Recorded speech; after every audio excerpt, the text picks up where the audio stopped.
إلا الله وحده لا شريك له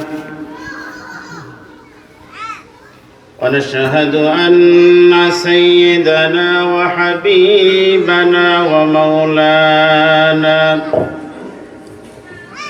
وأولانا محمدا عبده ورسوله الذي أرسله بالحق بشيرا ونذيرا وداعيا إلى الله بإذنه وسراجا وقمرا منيرا فقد قال الله تبارك وتعالى في كلامه المجيد والفرقان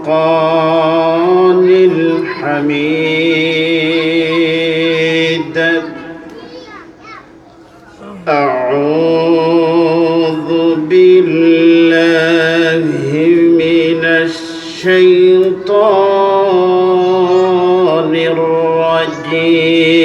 الرجيم بسم الله الرحمن الرحيم يا أيها الذين آمنوا اتقوا الله حق تقاته ولا تموتن إلا وأنتم مسلمون واعتصموا بحبل الله جميعا ولا تفرقوا واذكروا نعمة الله عليكم إذ كنتم أعداء فألف بين قلوبكم فأصبحتم بنعمته إخوانا وكنتم على شفا حفرة من النار فأنقذكم منها كذلك يبين الله لكم آياته كذلك يبين الله لكم آياته لعلكم تهتدون وقال تعالى في شان حبيبه آمرا ومخبرا إن الله وملائكته يصلون على النبي يا أيها الذين آمنوا صلوا عليه وسلموا تسليما সকলেই নামাজের درود إبراهيم পড়ি اللهم صل على محمد وعلى آل محمد كما صليت على إبراهيم وعلى آل إبراهيم إنك حميد مجيد اللهم بارك على محمد وعلى آل محمد كما باركت باركت على إبراهيم وعلى آل إبراهيم إنك حميد مجيد সকলেই নবীজির ইশকে মাতোয়ারা হয়ে জবানকে ছেড়ে দিয়ে দেহকে এখানে রেখে মনকে সোনার মদিনায় নিয়ে পড়ছি জবান ছেড়ে দিয়ে বালাগাল উলা বিকামালিহি কাশাফাত তুজা বিজামালিহি হাসনাত জামিউ খাসালিহি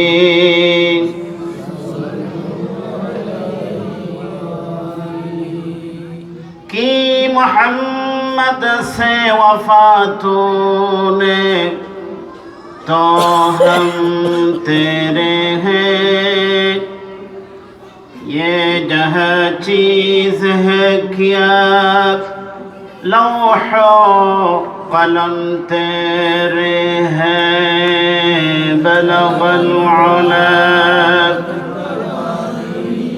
कशफत तुजा بجماله حسنت جميع خصاله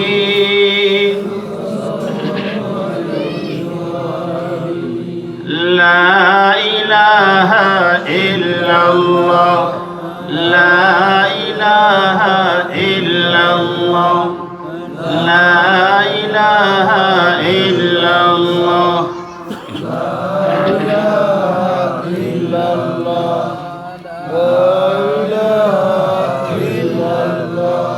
لا جد ولا ند ولا حد لمولى لا ولد ولا والد لا عم وخالا تو خداوند سمائی تو خداوند زمینی تو خداوند سمائی تو خداوند زمینی تو خداوند یساری تو خداوند یمانی لا الہ الا اللہ لا الہ الا اللہ لا الہ الا اللہ لا الہ الا اللہ لا الہ الا اللہ لا إله إلا الله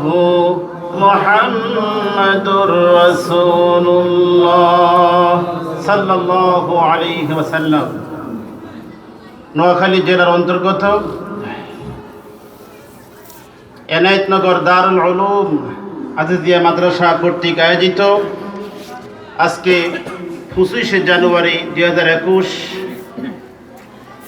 এই অধিবেশনের বাই মাহফিলের জনাব সাহেব সদর সম্মানিত সভাপতি জনাব কাজী ইকবাল সাহেব বারাকাল্লাহু ফি হায়াতি আজকে মাহফিলের আমন্ত্রিত মেহমানবৃন্দ এই জনপদের চেয়ারম্যান জনাব আনিসুর রহমান আনিস সাহেব এবং আজকের এই মাহফিলে আমন্ত্রিত মেহমান জনাব কাজী সেলিম বিশিষ্ট ব্যবসায়ী ঢাকা এবং আমন্ত্রিত মেহমান জনাব আব্দুল হামিদ সৌদি প্রবাসী আল্লাহ পাক সকলকে দীর খালেস খাদিম হিসেবে কবুল করুন বলেন আমিন।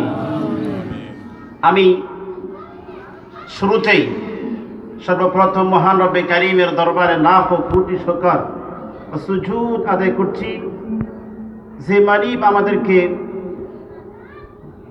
এই জান্নাতের সামিয়ানার ভিতরে আসার এবং বসার মতো তৌফিক দান করেছেন।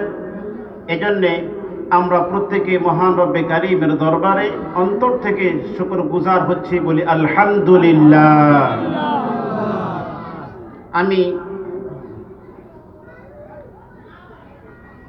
সর্বপ্রথম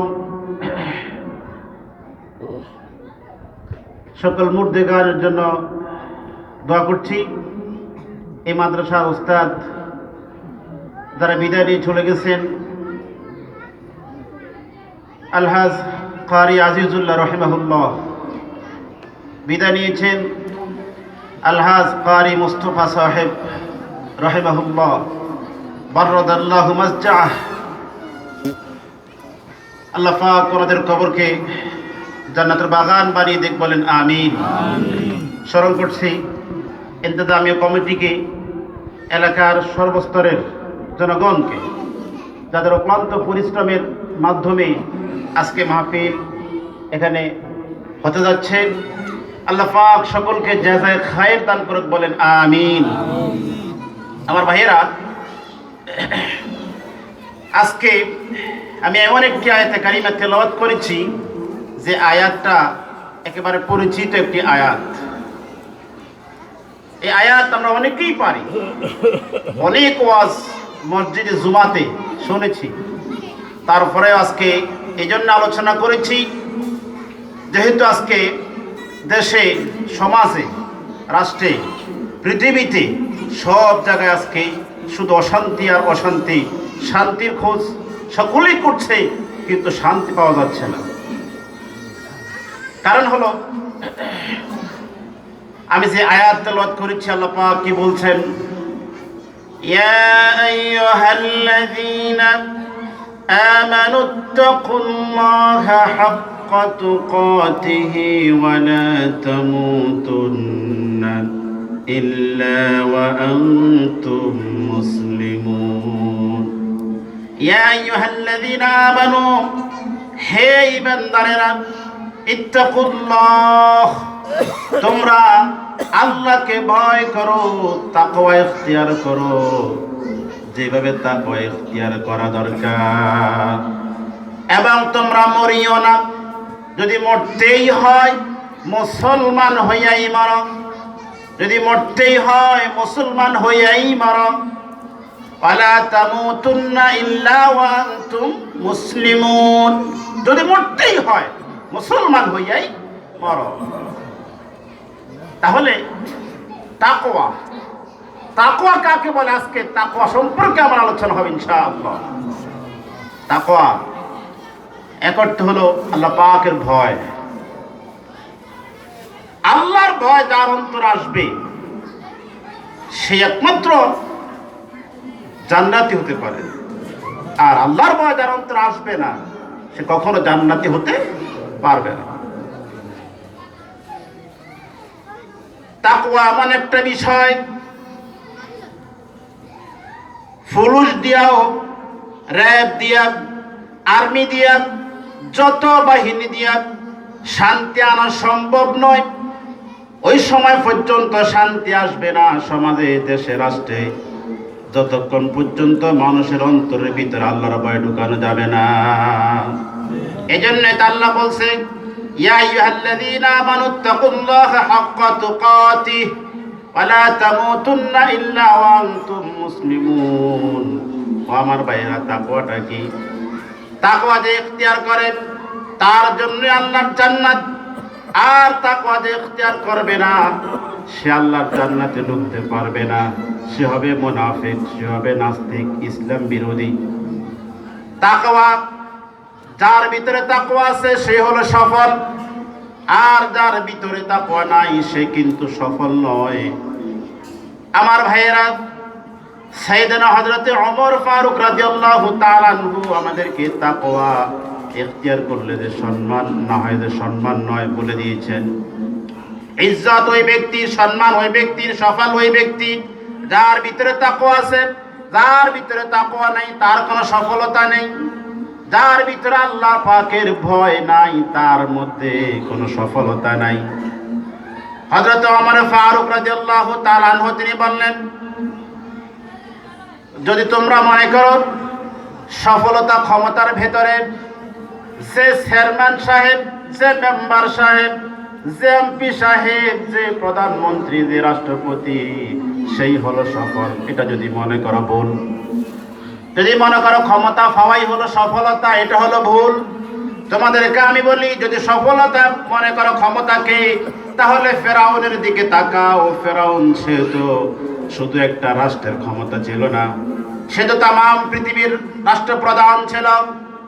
সে বলেছিল আনা রাব্বুকুমুল আ'লা, সে রব দাবি করেছিল। কত ক্ষমতা ছিল ফেরাউনের।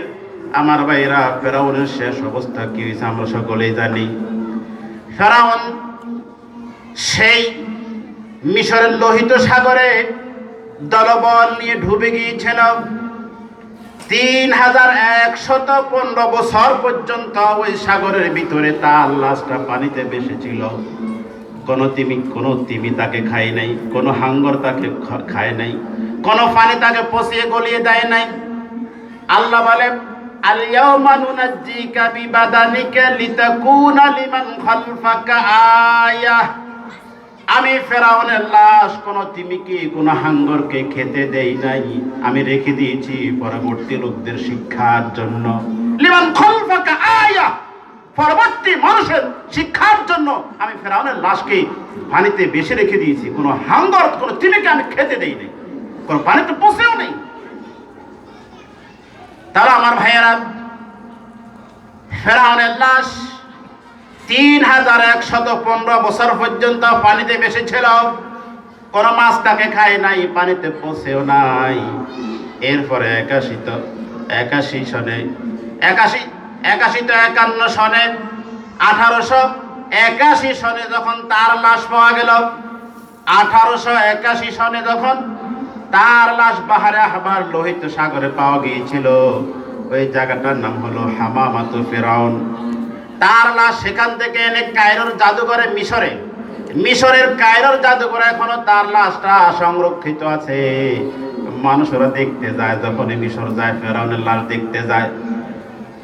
আমার ভাইয়েরা, যদি ফেরাউনের লাশ ওই কায়রোর জাদুঘরের ভিতরে না হয়ে যদি খোলা মাঠে হতো, আমার তো মনে হয় যত মুমিন ইমানদার ফেরাউনের লাশ দেখতে যেত, সকলেই থুতু আর জুতা নিক্ষেপ করতো। ঠিক কিনা আমার ভাইয়েরা? তাহলে যদি আমার ভাইয়েরা যারা মনে করলেন ক্ষমতাই হলো সফলতা, ভুল কথা। কারণ ফেরাউন এত ক্ষমতার অধিকারী ছিল, তার মৃত্যু কেমন হয়েছে? তার লাশকে কোনো পানিতে পচে নাই, কোনো হাঙ্গর কোনো তুমি খাই নাই। আল্লাহ বলে আমি তার লাশকে পৃথিবীর মানুষের শিক্ষার জন্য রেখে দিয়েছি। আল ইয়াউমা নুনাজ্জিকা বিবাদানিকা লিতাকুনা লিমান খালফাকা আয়াহ। পরবর্তী মানুষদের নিদর্শন যে তোমরা দেখো, ক্ষমতা হইলে যে সফল তা নয়, আমায় আল্লাহর বিরোধিতা করলে কি অবস্থা হয় একটু দেখো। এই জন্য আমি ফেরাউনের লাশকে অক্ষত অবস্থায় কোনো মেডিসিন ছাড়া, কোনো পোষা ধরে না, কোনো মেডিসিন ছাড়া আমি রেখে দিয়েছি। ও পৃথিবীর মানুষ একটু দেখো। এরপরে হযরত ওমর ফারুক রাদিয়াল্লাহু তাআলা আনহু বলেন, তোমরা যদি সফলতা অর্থের দিকে বলো, যার অর্থ হলো সে সফল হলো। এলাকাতে মনে করেন একজন মহিলা যদি স্বামী নেই, খুব কষ্ট করেছে, এটা সন্তানকে লালন পালন করে শিক্ষা দীক্ষা দিয়ে বড় হয়েছে, সন্তান বিদেশ গেছে, চাকরি করে অনেক টাকার মালিক হয়েছে, বিল্ডিং করছে। আগে পরতো ছেঁড়া শাড়ি, ছেঁড়া কাপড়, এখন প্রায় নতুন কাপড়। তো এলাকার মানুষে বলে, দেখ আব্বাসের বউর দিকে আল্লাহ চোখ খুলি তাকাইছে, মানে আল্লাহ কি করছে, একটু উন্নতি অবস্থা করে দিচ্ছে, সফল হয়ে গেছে। না, সফলতা এটাকে বলে না। যদি অর্থই হলো সফলতার মূল, যদি অর্থই হলে সফলতা হতো, আল্লাহ রাব্বুল আলামিন বলে তাহলে তোমরা ওই সেই কারুনের দিকে তাকাও। হযরতে ওমর ফারুক রাদিয়াল্লাহু তাআলা আনহু বলে, তোমরা যদি অর্থ হলে সফলতা মনে করো, তাহলে সেই কারুনের দিকে তাকাও। আল্লাহ বলে আতাইনাহু মিনাল কুনুজ, সূরা কসাসের ভিতরে আল্লাহ পাক সুবহানাহু ওয়া তাআলা কারুনের কথা আলোচনা করেছেন। কারণ আল্লাহ পাক তাকে এত সম্পদ দিয়েছিল, কারুনের এত সম্পদ ছিল, তার গুদামের চাবি বহন করার জন্য একদল লোকের প্রয়োজন হতো। তারা যখন চাবিগুলা গাড়ে করে নিতেন, তখন তাদের চাবির বারে গর্দান মাটির দিকে নিয়ে যেত। এত সম্পদশালী ছিল। আল্লাহ বলে আতাইনাহু মিনাল কুনুজ। কুনুজ হলো জমা বহু বচন, কানজুন হলো এক বচন। কানজু মানে খজিনা, খনি যেটাকে বলা খনি, স্বর্ণের খনি, তেলের খনি, হ্যাঁ খনি বলা হয় এটাকে। একটা নয়, কুনুজ অনেকগুলো সম্পদ, স্তূপ, খজিনা, আমি আল্লাহ পাক সেই কারুনকে দিয়েছিলাম। কি অবস্থা হলো? শেষ মুহূর্তে কারুনকে মাটিতে দোষে আল্লাহ পাক দিয়েছে ইসলামের বিরোধী হওয়ার কারণে। তাহলে সম্পদ হলেই যে সফল, ভুল কথা। আর পক্ষান্তর আমার ভাইয়েরা, সাইয়েদনা হযরতে বিলাল রাদিয়াল্লাহু তাআলা আনহুর দিকে তাকান। হযরতে বিলাল ছিল গোলাম, ওনার বাবা ছিল গোলাম, গোলামের ঘরের গোলাম। হযরতে বিলাল রাদিয়াল্লাহু তাআলা আনহু, ওনার বাবাও ছিল গোলাম, তিনিও ছিলেন গোলাম। হযরতে বিলাল রাদিয়াল্লাহু তাআলা আনহু নাক ছিল চ্যাপ্টা, ঠোঁট ছিল মোটা, একেবারে এত কালো ছিল, যদি আমাদের দেশে বুঝাতে হয় তাহলে বুঝাতে হবে আগুনের কয়লা, চুলার কয়লা আছে না, ফাতিলের তলা, এত কালো ছিল, কুসকুসে কালো ছিল বিলাল। কিন্তু বিলাল রাদিয়াল্লাহু তাআলা আনহুকে আল্লাহ পাক সুবহানাহু ওয়া তাআলা তাকওয়ার কারণে এমন মর্যাদা আল্লাহ পাক দিয়েছিলেন। আমার আপনার নবী জনাব রাসূলুল্লাহ সাল্লাল্লাহু আলাইহি ওয়াসাল্লাম যখন মেরাজে গিয়েছিলেন, মেরাজে গিয়ে যখন জিবরাইল আমিন যেই সীমানা পর্যন্ত গিয়েছিলেন, এরপরে আর জিবরাইল যেতে পারবে না, একা একা রাসূল গিয়েছিলেন।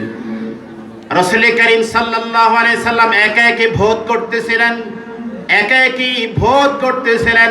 এই সুযোগে আল্লাহ পাক সুবহানাহু ওয়া তাআলা সাইয়েদনা বিলাল রাদিয়াল্লাহু তাআলা আনহু মসজিদের মিম্বরে উঠতে আর নামতে, আজান দেওয়ার জন্য আসতে যাইতে, যে আজান দেওয়ার জন্য আসতে যাইতে ফায়ের যে একটা আওয়াজ হতো, ওই আওয়াজটা আল্লাহ পাক রাসূলের কানের মধ্যে এনে দিয়েছেন। অর্থাৎ রাসূল সাল্লাল্লাহু আলাইহি সাল্লাম বেহেশতের ভিতরে বিলাল রাদিয়াল্লাহু তাআলা আনহুর হাঁটার আওয়াজ শুনতেছেন। সুবহানাল্লাহ, সুবহানাল্লাহ, আল্লাহু আকবার। তাকওয়ার কারণে কত মর্যাদা হয়ে গিয়েছিল আমার ভাইয়েরা।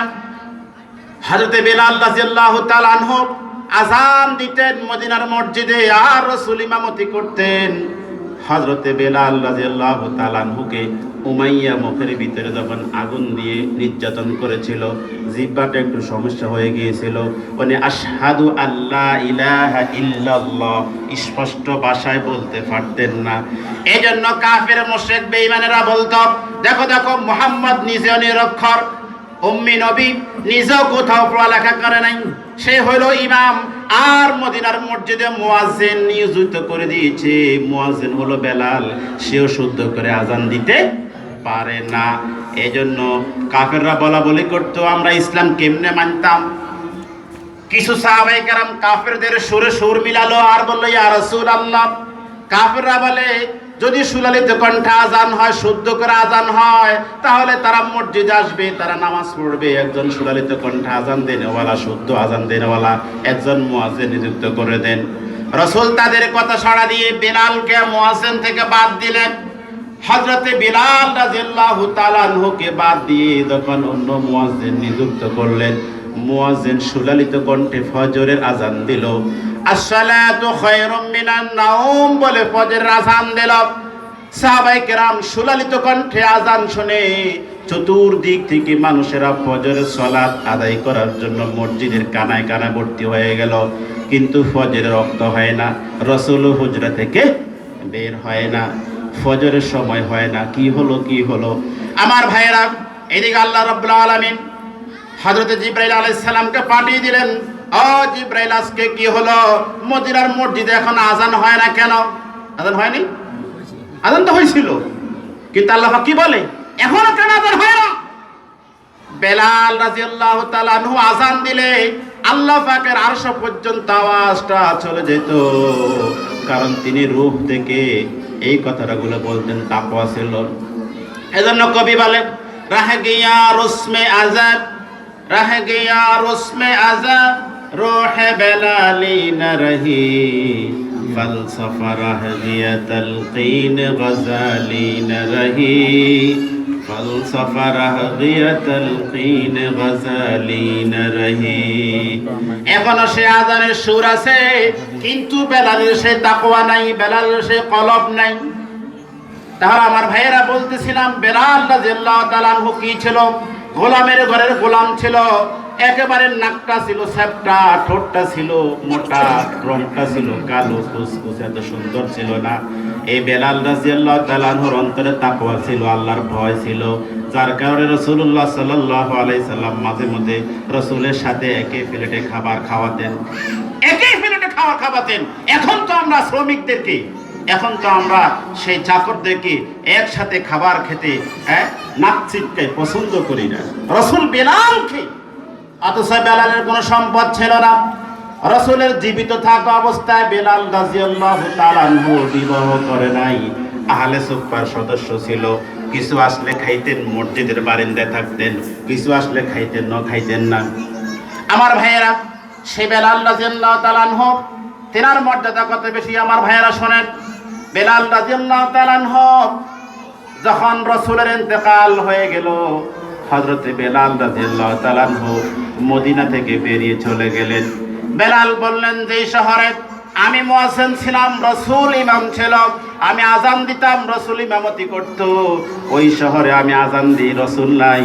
যে শহরে রাসূল নাই, ওই শহরে আমি বেলাল আর থাকবো না, আমি বেলাল আর থাকবো না। আল্লাহু আকবার। বেলাল চলে গেছে শহর থেকে বেরিয়ে, মদিনা থেকে।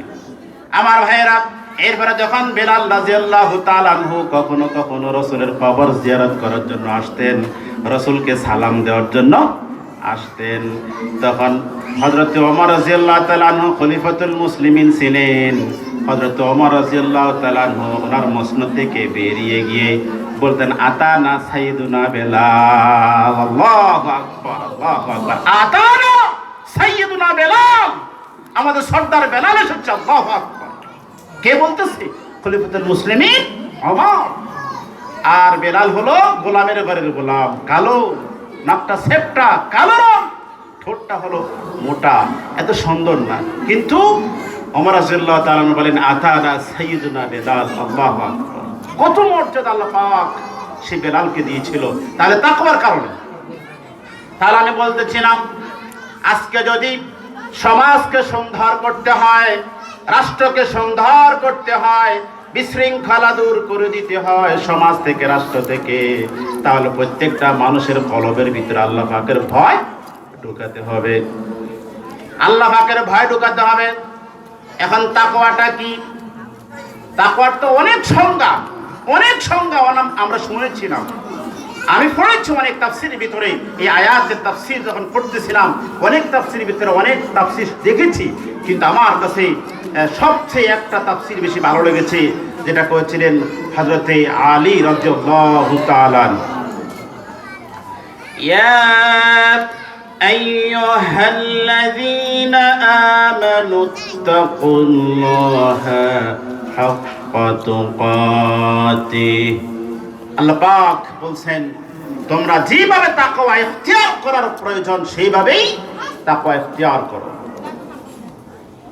হযরতে সাইয়েদনা আলী ইবনে আবি তালিব রাদিয়াল্লাহু তাআলা, তিনি তাকওয়ার যে সংজ্ঞা, যে ব্যাখ্যা দিয়েছিলেন, সেটা হলো চারটা জিনিসের সমন্বয়ের নাম হলো তাকওয়া।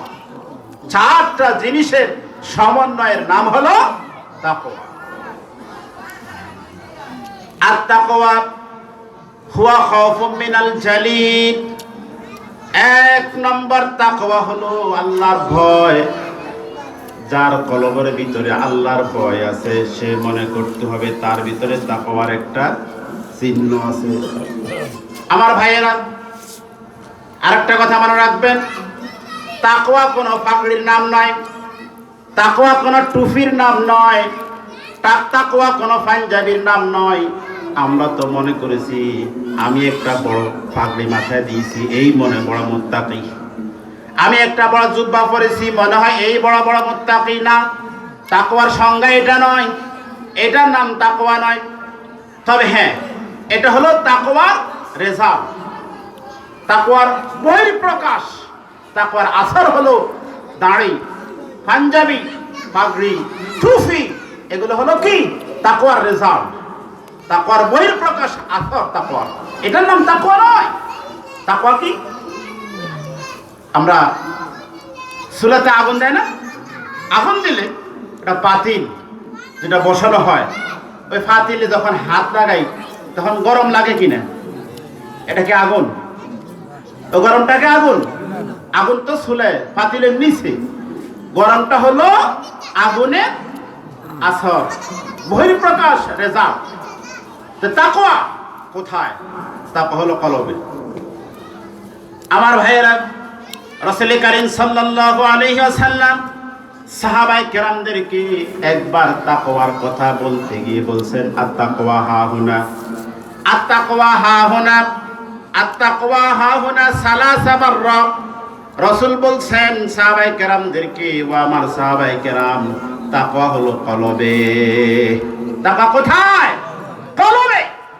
কলবের ভিতরে যখন আল্লাহ পাকের ভয় চলে আসবে, তাকওয়া চলে আসবে, তখন সে নামাজ পড়বে, তখন সে দাঁড়িয়ে রাখবে, তখন সে টুপি মাথা দিবে, তখন সে সুদ খাবে না, হারাম খাবে না, ফরজ ছাড়বে না। তাকওয়া তার ভিতরে ঢুকে যায়। তাহলে তাকওয়া কাকে বলে? হযরত আলী রাদিয়াল্লাহু তাআলা আনহু বললেন, তাকওয়া হলো আল্লাহ পাকের ভয়। তাকওয়া 4টা জিনিসের নাম। 1 নম্বর হলো আল্লাহর ভয়। আল্লাহর ভয় কেন করবে না? ওমা ইয়ালফিযু মিন কাওলিন ইল্লা লাদাইহি রাকীবুন আতীদ। আমি আর আপনি যত কাজ করি, সব কাজ কিন্তু লিখিত হয়ে যায়, লিপিবদ্ধ হয়ে যায়। তাহলে ভয় করতে হবে এই কারণে, যেহেতু লেখা হয়ে যায়। ভুল করলেও লেখা হয়, সওয়াব করলেও লেখা হয়, গুনাহ করলেও লেখা হয়। এই জন্য প্রত্যেকটা মানুষ যখনই গুনাহ করবে, তখন প্রত্যেকটা মানুষকে চিন্তা করা দরকার আছে। আমার ভাইয়েরা, ও আমার ভাইয়েরা, আল্লাহকে ভয় কেন করবেন? একটা কথা মনে রাখবেন, আল্লাহ রাব্বুল আলামিনকে ভয় করার কারণ হলো, পৃথিবীতে আজকে অনেক অফিসে, আদালতে, হাসপাতালে যখন আমরা যাই, তখন কি লেখা থাকে? সিসি ক্যামেরা নিয়ন্ত্রিত এলাকা। অর্থাৎ এই এলাকার ভিতরে যে ঢুকবা, সতর্ক হয়ে যাও, কোনো অন্যায় করা যাবে না, অশ্লীলতা করা যাবে না, কোনো খারাপ কাজ করা যাবে না, দুর্নীতি করা যাবে না। সিসি ক্যামেরা সব দেখা যাইতেছে, সব রেকর্ড হচ্ছে। এজন্য সকলে সতর্ক। 2 নম্বর, এই এলাকায় করা যাবে না। সিসি ক্যামেরা নিয়ন্ত্রিত এলাকা লিখে দেয়, কিনে দেয় না? দেয়। এটা তো সামান্য। এরপরে শুধু বাংলাদেশ নয়, তাম বিশ্বের ভিতরে যত বড় বড় রাষ্ট্র, আমেরিকা, চীন, রাশিয়া, তারা স্যাটেলাইটের মাধ্যমে পুরো বিশ্বকে নিয়ন্ত্রণ করতেছে। মহাকাশ থেকে করতেছে কিনা? তারা মহাকাশ থেকে স্যাটেলাইটের মাধ্যমে সব দেখতেছে, ক্যাচ করে নিতেছে, তারা রেকর্ড করতেছে, কোথায় কি হচ্ছে তারা ওখান থেকে সংগ্রহ করতেছে। আমার ভাইয়েরা, তারা এখন স্যাটেলাইট যখন মহাকাশে পাঠালো, তারা বলে যে বিজ্ঞানেরও উন্নতি হয়েছে, বিজ্ঞান অনেক কিছু করে ফেলছে। আমি বলি না, এই স্যাটেলাইট বলো, এই সিসি ক্যামেরা বলো, এটা এখনকার যুগে নয়। মহান রব্বুল আলামিন যখন আমার আপনার নবীর উপরে 1450 বছর আগে কোরআন নাযিল করলেন, সেই কোরআনের ভিতরে সিসি ক্যামেরার কথা আল্লাহ আলোচনা করে দিয়েছেন। সুবহানাল্লাহ, আল্লাহু আকবার। সিসি ক্যামেরা আবিষ্কার হলো মাত্র কয়েক বছর আগে, আর আল্লাহ পাক সুবহানাহু ওয়া তাআলা ওই সিসি ক্যামেরার কথা বলে দিয়েছেন 1450 বছর আগে। আল্লাহু আকবার। আমার ভাইয়েরা, আল্লাহ পাক সুবহানাহু ওয়া তাআলা সূরা বানী ইসরাঈলের ভিতরে 13 নম্বর আয়াতে আল্লাহ পাক কি বলছেন, ভালো করে শুনেন। ওয়া কুল্লা ইনসানিন আনসালনাহু তায়রাহু ফি উনুকি ওয়া নুখরিজু লাহু ইয়াওমাল কিয়ামাতি কিতাবান ইয়ালকাহু মানশুরা।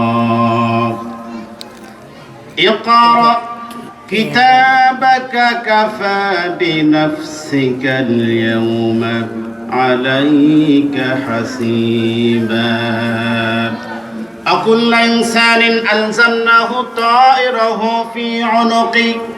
আল্লাহ বলে, যখন আমি মানুষ তৈরি করলাম, প্রত্যেকটা মানুষের গর্দানে, গায়ের ভিতরে, গলাতে আমি আল্লাহ পাক সুবহানাহু ওয়া তাআলা তাদের আমলনামা, সিসি ক্যামেরা নামক একটা আমলনামা লাগিয়ে দিয়েছি।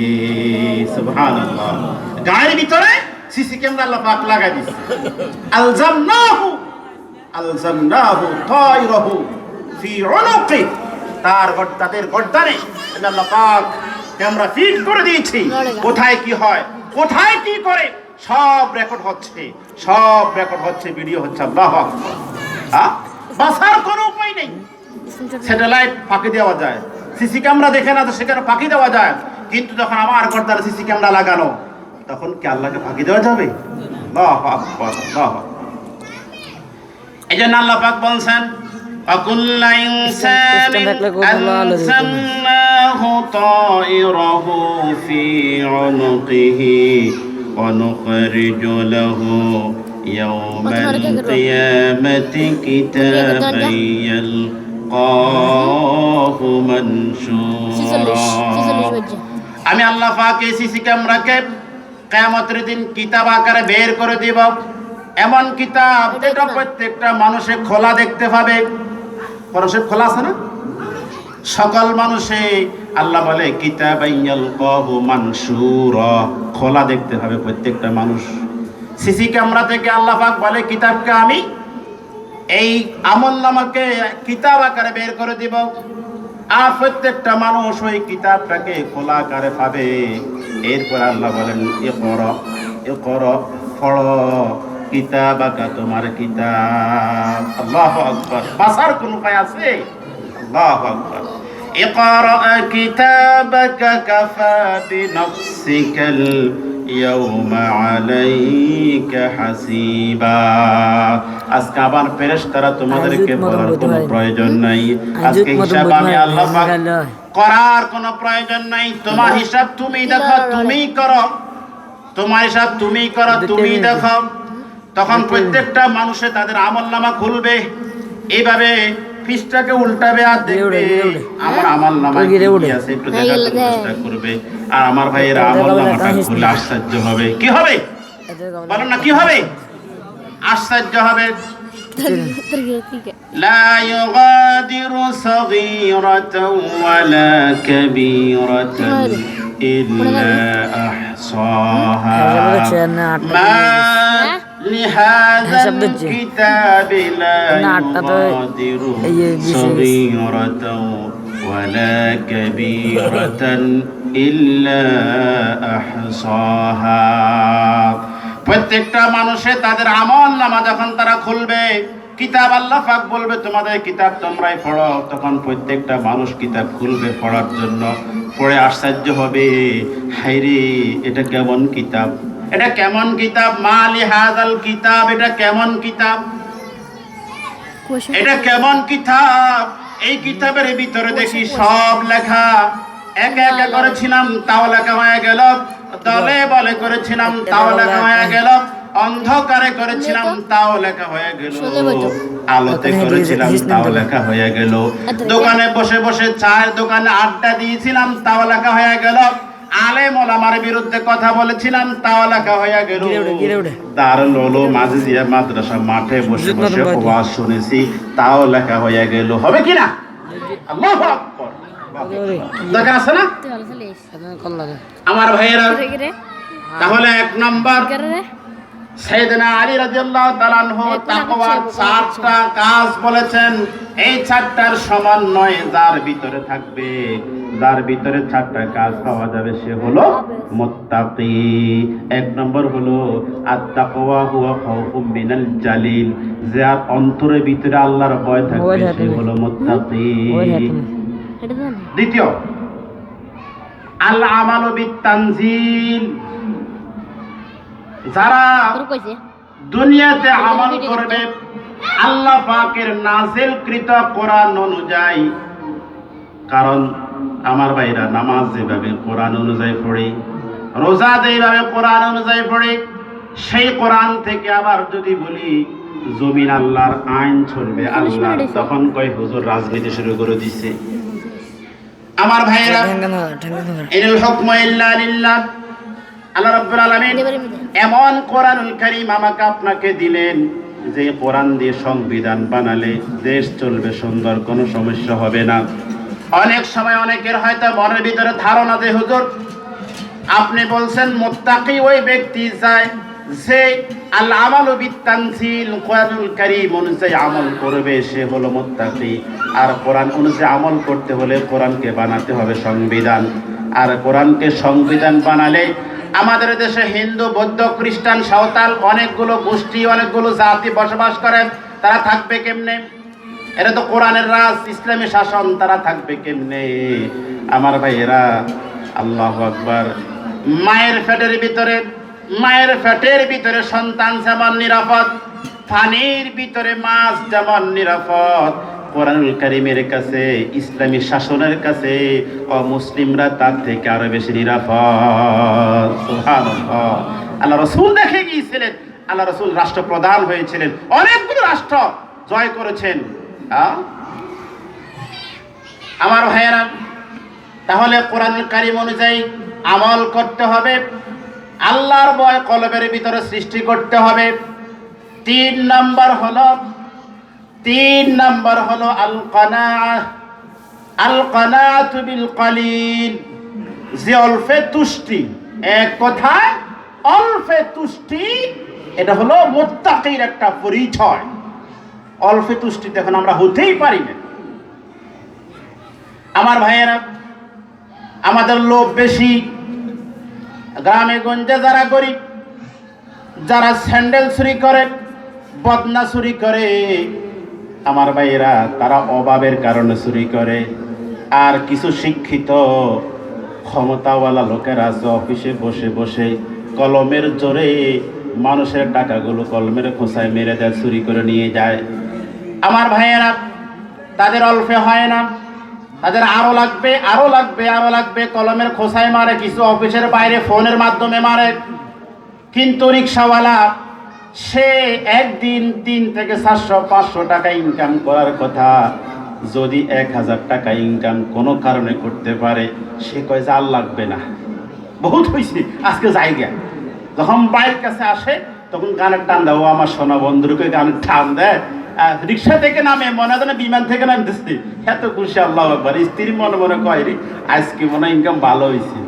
হ্যাঁ, আর যারা বড় অফিসে চাকরি করে, তারা অফিস থেকে আসার সময় ফোন দিতে হয়, স্ত্রী কোথায় না কোথায় আছে আল্লাহ জানে। ক্যাসিনোতে গেছে, না নাইট ক্লাবে গেছে, না বন্ধুর বাসায় গেছে, কোথায় গেছে জানার আগে ফোন দিতে হয়, উপরে তুমি কোথায়? হ্যাঁ, আল কানাআতু বিল কালিল, অল্পে তুষ্টি আমরা হতে পারি না। আল্লাহ পাক রব্বুল আলামিন যে তাকওয়ার কথা বলেছেন, আলী রাদিয়াল্লাহু তাআলা আনহু বললে, মুত্তাকি ওই ব্যক্তি যে অল্পে তুষ্টি হয়। অল্পে তুষ্টি, যার লোভ কম, অল্পে তুষ্টি। আল্লাহু আকবার। এটা সাধারণ কথা নয়, সবাই পারে না কিন্তু অল্পে তুষ্টি হওয়া। অল্প তুষ্টি হওয়া যায় না। এই জন্য 5000 টাকা বেতন পেলে ওই বেতন এলাকায় সুদের উপরে লাগায়, সুদের উপরে লাগায়। ব্যাংকে সুদের উপরে টাকা রাখে কি রাখে না? এলাকাতে সুদের উপরে টাকা লাগায় কি লাগায় না? এটা এখন এত প্রসার হয়ে গেছে। আল্লাহু আকবার। ফাজানু বিহারবিন মিনাল্লাহ। আল্লাহ বলে যারা সুদের টাকা খায়, যারা সুদ খায়, আল্লাহ বলে তাদের সাথে আমি আল্লাহ যুদ্ধ ঘোষণা করে দিলাম। নাউযুবিল্লাহি মিন যালিক। কত মারাত্মক কথা! আল্লাহু আকবার। এখন আমরা সুদ ছাড়া খুব কম ফ্যামিলি আছে, আল্লাহ হেফাজত করুক। সুদ এটা লাগাতে হয় লোভের কারণে, অল্পে তুষ্টি না হওয়ার কারণে। 1000 টাকা সুদের উপর লাগালে 2000 টাকা হবে, 1 লক্ষ টাকা সুদের উপর লাগালে 1 বছর পরে 2 লক্ষ টাকা হয়ে যাবে। এইভাবে টাকা বাড়ানোর জন্য অল্পে তুষ্টি হয় না, টাকা বাড়ানোর জন্য দেখা যায় কি করা হয়, সুদের উপর টাকা লাগানো হয়। এই জন্য আমার ভাইয়েরা, এই আলী রাদিয়াল্লাহু তাআলা আনহু মুত্তাকির কথা 3 নম্বর যেটা বলেছেন, আল কানাআতু বিল কালিল। 4 নম্বরে বলেছেন আল ইস্তিদাদু লিয়াউমির রাহিল। যারা দুনিয়ার থাকতে পরকালের জন্য প্রস্তুতি গ্রহণ করে, যেটাকে আমরা আরবিতে বলি আল ইস্তিদাদ, আর যদি ইংরেজিতে বলে প্রিপারেশন। হ্যাঁ, প্রস্তুতি গ্রহণ। আল ইস্তিদাদু লিয়াউমির রাহিল, মুত্তাকির শেষ 4 নম্বর যে কথা সাইয়েদনা আলী রাদিয়াল্লাহু তাআলা বলেছেন সেটা হলো কি? পরকালের জন্য প্রস্তুতি গ্রহণ করা। আমার ভাইয়েরা, যারা বিদেশ যায়, ইমিগ্রেশন পার হওয়ার পরে বিমানে ওঠার আগে যখন বোর্ডিং কার্ড পায়, তখন তাদেরকে একজন ডেকে ডেকে বলে, এই সবাই রেডি হও, ব্যাগ গোছাও। কয় কি কয় না? কয় রেডি হও, ব্যাগ গোছাও, একটু পরে বিমান ছাড়বে, বিমানে উঠে যাও। তদ্রূপ ভাবে আমার ভাইয়েরা, আমাকে আপনাকেও এই জমিনে যখন আমি আর আপনি এসেছিলাম, এই জমিনের ভিতরে আমাকে আপনাকে বলে দিয়েছে আল ইস্তিদাদু লিয়াউমির রাহিল, কিয়ামতের জন্য, আখিরাতের জন্য, কবরের জন্য, দুনিয়া থেকে যাওয়ার জন্য প্রস্তুতি গ্রহণ করা বলছিল। কোন সময় বলছিল? আমাদের খেয়াল নাই আর কি। বলছিল যখনই আমি আর আপনি যখন জমিনে আসলাম, আসার পরে যখন ট্যাঁ ট্যাঁ করে কান্না শুরু করলাম, সকলেই খুশি হয়ে গেল। এরপরে সকলেই বলে, দাদি নানুরা বলল, এই হুজুরকে ডাকিয়ে আনো, এই হুজুরকে ডাকিয়ে আনো। কয় যে কেন? কয় যে কানে আজান দিতে হবে। তখন ইমাম সাহেব, মুহাদ্দিস সাহেব, আলেম সাহেব গেল ঘরের ভিতরে, ডান কানে আজান দিল, বাম কানে ইকামত দিল। এটা বলে তাকে বুঝাইয়া দিল, তুমি যে কদিন দুনিয়াতে থাকো, পরকালের জন্য প্রস্তুতি গ্রহণ করতে থাকবা, কারণ তোমার আজানও শেষ, একামতও শেষ, আর বাকি আছে কি? নামাজ। ঠিক কিনা কথা কন না? বাকি আছে কি? নামাজ। আল ইস্তিদাদু লিয়াউমির রাহিল। এইজন্য আমার ভাইয়েরা, কিয়ামতের ভয় যদি আমার আপনার অন্তরে না আসে, তাহলে আমি আর আপনি কিন্তু মুত্তাকি হতে পারবো না। তাহলে সাইয়েদনা হযরতে আলী রাদিয়াল্লাহু তাআলা আনহু মুত্তাকির